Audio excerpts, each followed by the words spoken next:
D'après les recherches faites par Joel Sternheimer, chaque protéine émettrait plusieurs fréquences d'ondes qui, une fois transcrites en notes de musique, nous donnerait une véritable partition qui varierait selon la complexité de la protéine. C'est la mélodie de la protéine. Et Joel Sternheimer va lui donner le nom de protéodie.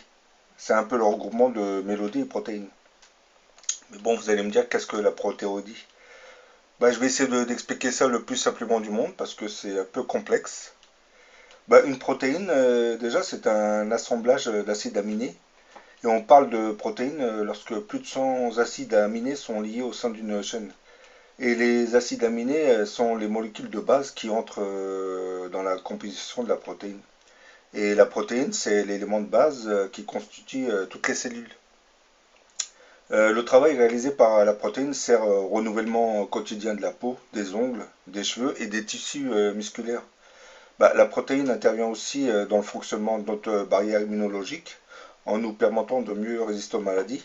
Elle entre dans la composition aussi de nos globules rouges et blancs, assurant ainsi le transport de l'oxygène et elle agit entre autres par l'intermédiaire d'enzymes dans de nombreuses fonctions biologiques.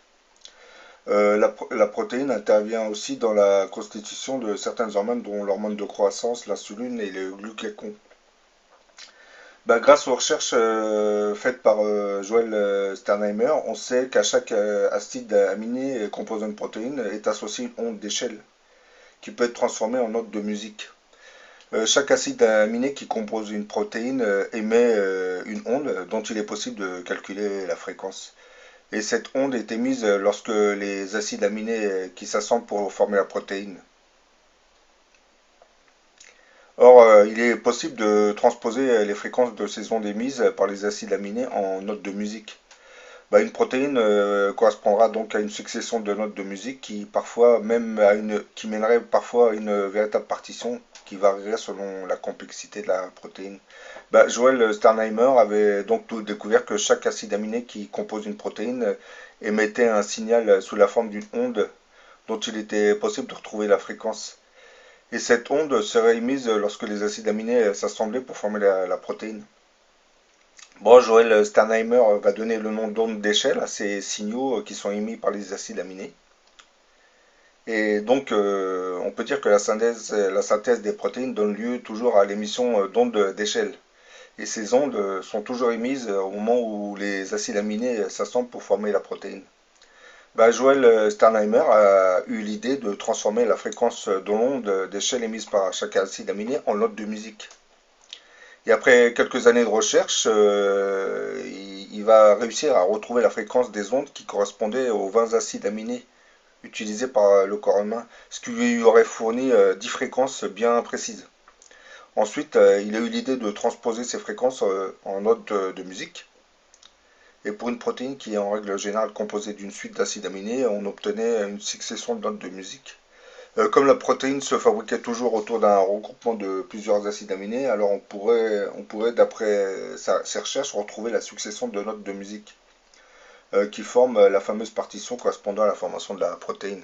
Pour la synthèse d'une protéine, la succession des accrochages de chaque acide aminé va se traduire par l'émission d'une série d'ondes qui, après transformation en notes de musique, va former une sorte de partition musicale qui va correspondre à la caractéristique de la dite protéine. Mais bon, comme toutes ces ondes associées aux acides aminés qui composent les protéines ont des fréquences très élevées, ils étaient pratiquement inaudibles pour l'oreille humaine. Donc on peut dire que grâce au travail de recherche fait par Joel Sternheimer, on peut désormais transposer ces ondes d'échelle émises par les acides aminés lors de leurs assemblages en notes de musique. Donc on pouvait les entendre. On obtenait en règle générale la mélodie de la protéine, qu'il appelait la protéodie. Et grâce aux différentes notes qui la composent, la protéodie va être capable de stimuler ou de bloquer la synthèse de la dite protéine. Elle sera dans un premier temps testée avec succès sur les plantes, sur des plantes, puis Sternheimer essaiera de l'appliquer à la thérapie humaine. Concernant les plantes, on peut dire que lorsqu'une plante écoute la bonne protéodie musicale, elle réagit logiquement en accélérant la synthèse de la protéine spécifique à cette mélodie. Sternheimer avait constaté que lorsqu'on jouait la partition musicale qui correspondait aux ondes émises par les acides aminés d'une protéine, on observait une légère augmentation de la synthèse de cette protéine. Et la partition des sons émis par les acides aminés composant la protéine stimulerait entre autres sa synthèse ou son blocage. Bah, c'est un peu cela, la protéodie, c'est le langage de note musicale qui s'établit avec la protéine. Bah, si la mélodie qui stimule la protéine est dans les graves, celle qui va la bloquer, qui va bloquer sa fabrication, sera logiquement dans les aigus. Chaque acide aminé possédant son équivalent en note stimulante et note inhibitrice. On déposera alors logiquement deux décodages, c'est-à-dire deux mélodies pour chaque protéine. Une pour la stimuler et l'autre pour la bloquer. Pour les plantes, logiquement, d'après les recherches de Sternheimer, le temps d'exposition quotidien à la protéodie, bon, à la mélodie de la protéine, est très très très important parce que il explique que le temps doit être de 5 minutes par jour. Et le volume sonore doit aussi être très élevé pour être beaucoup plus efficace pour la protéodie. Et en 1996, au Sénégal, près de Dakar, vous avez une petite exploitation qui a testé les effets de la protéodie sur des plants de tomates qui étaient censés résister à la sécheresse. Bah, la production des plants de tomates exposée à la fameuse mélodie de la protéine, la protéodie, a été supérieure, du moins a été supérieure à celle des plants qui n'étaient pas exposés à la fameuse mélodie de la protéine.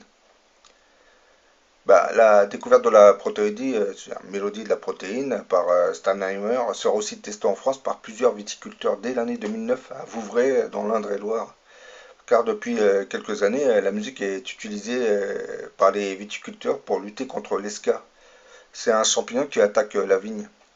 Ben, là, comme vous voyez sur la vidéo, c'est le petit boîtier blanc sur lequel vous avez un panneau photovoltaïque. Cet appareil va émettre une sorte de musique, du moins une mélodie de la protéine censée stopper le champignon esca. Et bon, comme j'explique, depuis quelques années, cette musique est utilisée par des viticulteurs pour lutter contre ce fameux champignon, l'esca. Et vous avez une mélodie particulière qui est diffusée au cœur des vignobles chez une douzaine de professionnels à Vouvray, c'est dans l'Indre-et-Loire. C'est-à-dire ils testent la fameuse protéodie qui est censée lutter contre l'esca. Ben, la mélodie était diffusée 2 fois par jour par des haut-parleurs au cœur des vignes. C'est une sorte de protéodie, c'est la mélodie de la protéine qui permettrait de lutter contre l'esca. C'est-à-dire c'est une maladie qui se déclare au début de l'été. Les champignons en général pénètrent le bois, s'attaquent aux vaisseaux de la sève et les bouches, ce qui tue la vigne. Bah, les vibrations émises par le son de la protéodie agiraient sur les protéines de la vigne et elles permettraient de stimuler ou bloquer les protéines qui vont aider la plante à mieux résister à l'esca. Bah, la diffusion du son de la protéodie va, en fonction de ces vibrations, stimuler les protéines de la plante attaquée, tout en détruisant les protéines de l'agresseur. C'est-à-dire, on stimule la plante tout en orientant les vibrations sonores contre l'agresseur qui est là, le champignon esca. Bah, il est ainsi possible d'entretenir une sorte de dialogue entre l'espèce végétale qui attaque et celle qui est attaquée. Bon, d'après les viticulteurs, la mortalité des vignes aurait baissé de 40%.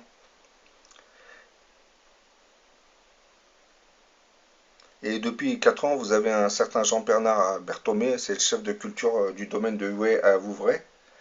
Ben lui, il utiliserait la protéodie pour protéger ses vignes. Et il explique que dès la deuxième année, il avait remarqué que la partition non je veux dire, la partie qui n'était pas protégée par la musique était beaucoup plus atteinte par la maladie que celle qui était protégée. Et après 4 ans de pratique, la mortalité de ces vignes aurait baissé de 40%. Donc en diffusant la fameuse protéodie censée combattre le champignon SK, ben, on réduit la mortalité des vignes. Car cette protéodie stimulerait, du moins inhiberait le champignon, du moins, la virulence du champignon SK. Elle le détruirait en gros. Et d'après un article paru en 2007 dans le journal espagnol El Mundo, Il semble que cette technique de la protéidée aurait été utilisée aussi pour faire augmenter la production de lait chez certaines vaches. Pour dire de la plante, on arrive aux animaux. L'article nous expliquait que les vaches d'une ferme de Vinueva de Partillo en Espagne s'étaient mises à produire entre 30 et 35 litres de lait par jour, contre les 28 litres produits dans d'autres fermes. Le propriétaire Hans Peter Sieber expliquait qu'il avait pris l'habitude de faire écouter du Mozart à ses vaches. Vous avez certains passages de cette composition de Mozart qui contenaient des séquences d'une protéidée qui stimulait une protéine hormone, la prolactine. La prolactine est connue comme étant une protéine qui favoriserait le développement des glandes mammaires et la sécrétion du lait. C'est une hormone stimulante des glandes mammaires. Le docteur Steinheimer a donc traduit en mélodie la prolactine et les 199 notes issues de cette protéine hormone contenant en fait plusieurs passages de cette fameuse partition de Mozart. Il y avait dans le concerto de Mozart des séquences de protéodie correspondant à la prolactine. C'est pour cette raison que les vaches qui écoutaient cette musique avaient tendance à produire beaucoup plus de lait parce que c'était la protéodie de la prolactine qui agissait sur elles. Le docteur Steinheimer va commencer à songer déjà à la thérapie humaine. Il aurait déjà traduit et converti l'onde de plusieurs protéines en musique. Et il explique qu'une fois finalisées, toutes ces séquences musicales pouvaient être téléchargées sur de simples smartphones.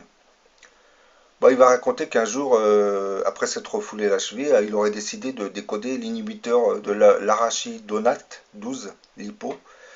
Il explique que c'était l'un des principaux anti-inflammatoires souvent associés à la stimulation du collagène en cas de foulure.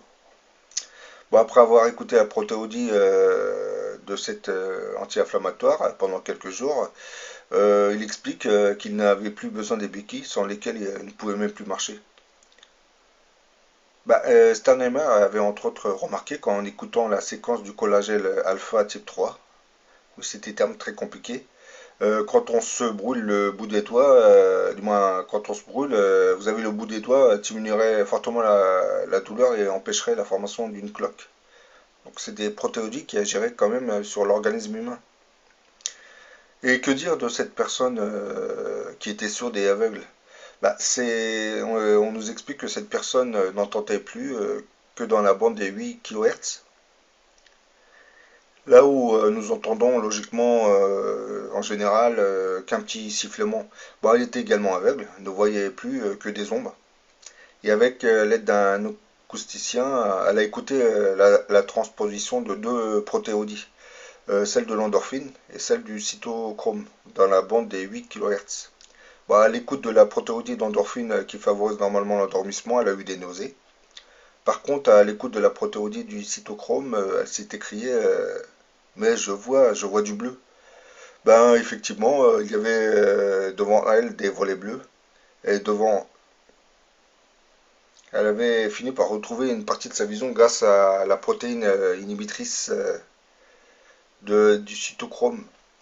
Donc, la découverte faite par Joel Steinheimer pourrait intervenir aussi dans la thérapie humaine. Et je pense qu'elle pourrait inhiber